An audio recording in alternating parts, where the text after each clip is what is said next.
আসসালামু আলাইকুম রহমতুল্লাহ। বন্ধুরা, অনেকে যারা নতুন প্রবাসে আসতে চাইতেছেন আর যারা দেশ থেকে রাজমিস্ত্রি কাজে আসতেছেন, বিল্ডিং লাইনের কাজ করবেন, তাদের জন্য এই ভিডিওটি।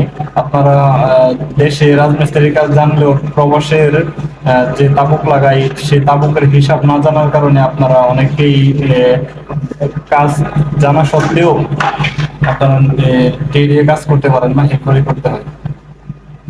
তো এই জন্য আপনাদেরকে কয়েকটি বিষয় মেশন যারা রাজমিস্ত্রি যারা তাদেরকে বলে দিই।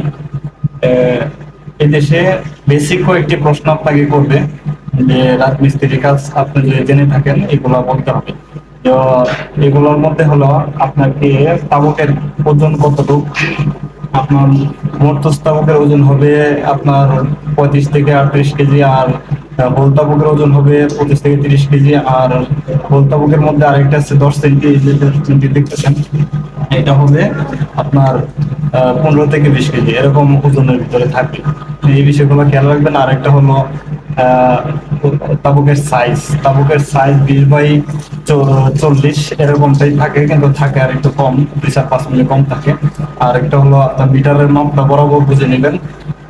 আহ, তারপরে হলো আপনার জালি ক্লাম, এই দুইটা বিষয় মাথা মধ্যে রাখবেন। প্রতি আহ, নিচে 2 লাইনের মধ্যে ক্লাম হবে, দুনো লাইনে ক্লাম দিতে হবে। তারপরে 3 নম্বর লাইনে জালি দিবেন, তারপরে 1 লাইন পর পর ক্লাম দিবেন, 3 লাইন পর পর জালি দিবেন। এভাবেই আপনার তাবুকের কাজগুলো করা হয়।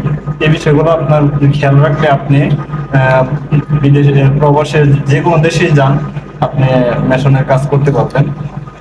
কারণ বাংলাদেশে এই হিসাবগুলো হয় না। এই হিসাবগুলো তারা অনেকে কাজ জানলেও তারা আপনার ইন্টারভিউ দিতে পারে না। আর ইন্টারভিউ না দিতে পারলে আপনি কিন্তু কাজ জানলেও এটার কোনো মূল্যায়ন পাবেন না। তো এই বিষয়গুলো একটু শুনবেন।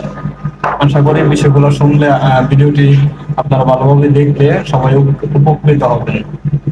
তো ওকে বন্ধুরা, কাজের ফাঁকে কিছু ইনফরমেশন আপনাদেরকে দিলাম। তো আমার জন্য দোয়া করবেন, সমস্ত প্রবাসীর জন্য দোয়া করবেন। আসসালামু আলাইকুম।